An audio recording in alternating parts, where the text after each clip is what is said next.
말씀지기 김용석 간사입니다. 여러분은 무언가 일을 결정할 때 어떤 원칙과 잣대를 가지고 선택하나요? 그런 우리의 선택과 결정이 기쁨의 열매를 가져다 주고 있나요? 오늘 말씀을 통해 하나님 나라의 백성은 어떤 원리와 잣대를 갖고 삶을 맞이해야 하는지 돌아보기를 소망합니다. 가브리엘 천사를 통해 세례 요한을 잉태할 것이란 약속대로 엘리사벳은 임신을 했고 드디어 출산을 했습니다. 그리고 율법대로 8일째 되는 날 할례를 행했고 할례와 동시에 태어난 아이의 이름을 짓습니다. 그런데 여기서 문제가 생깁니다.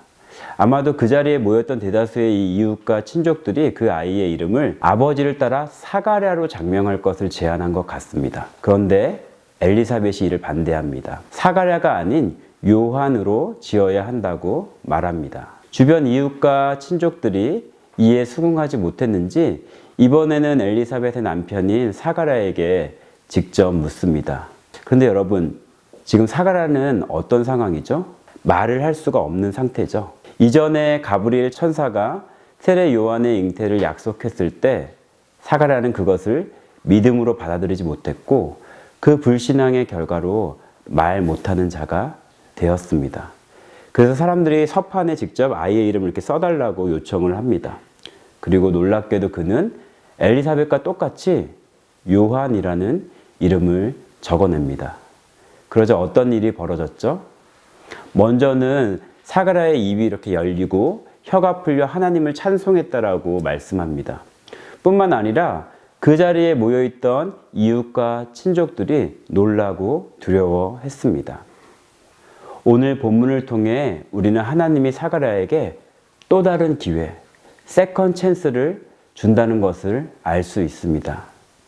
이전에 사가랴는 천사 가브리엘의 말을 의심했기 때문에 하나님을 찬양할 기회를 상실하고 오히려 말을 하지 못하게 되었지만 이제는 아니에요. 아이의 이름을 짓는 두 번째 기회가 왔을 때 사가랴는 천사가 계시해 준 대로 그 아이의 이름을 요한이라 짓습니다.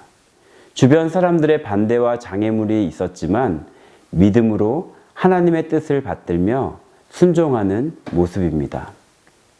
그리고 그 순종을 통해 말 못하던 입술이 이제는 하나님을 찬송하고 있는 것입니다. 침묵이 찬송으로 바뀌었습니다. 하나님의 약속을 의심하던 자가 확신하는 자가 되었습니다. 사가랴는 하나님이 주신 두 번째 기회를 놓치지 않았습니다. 그는 더 이상 자기의 편견과 경험을 앞세우지 않고 하나님의 말씀과 약속에 절대 가치를 두고 있는 것입니다. 한편 사가랴가 입이 열리자 보였던 즉각적인 반응은 찬송이었습니다. 그는 하나님께서 그 백성을 속량하시고자 세례 요한을 예비하신 것과 구원의 뿌리 되실 예수님을 내다보며 기쁨의 찬송을 고백합니다.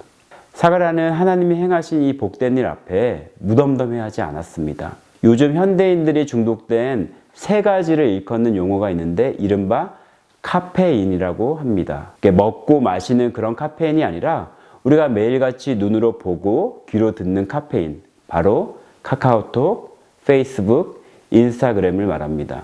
사실 이거 말고 또 훨씬 더 많은 소셜 네트워크 서비스와 미디어에 노출된 우리입니다.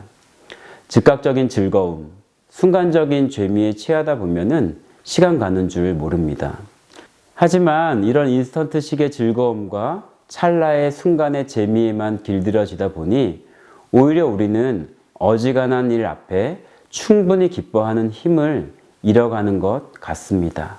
하나님이 행하신 놀라운 일들 앞에 무덤덤한 반응을 보이지는 않는지, 저와 여러분을 사랑하시는 하나님의 이 세미한 사랑의 음성에 따분함과 실증을 느끼지는 않는지 잠잠히 돌아볼 수 있는 하루가 되었으면 좋겠습니다.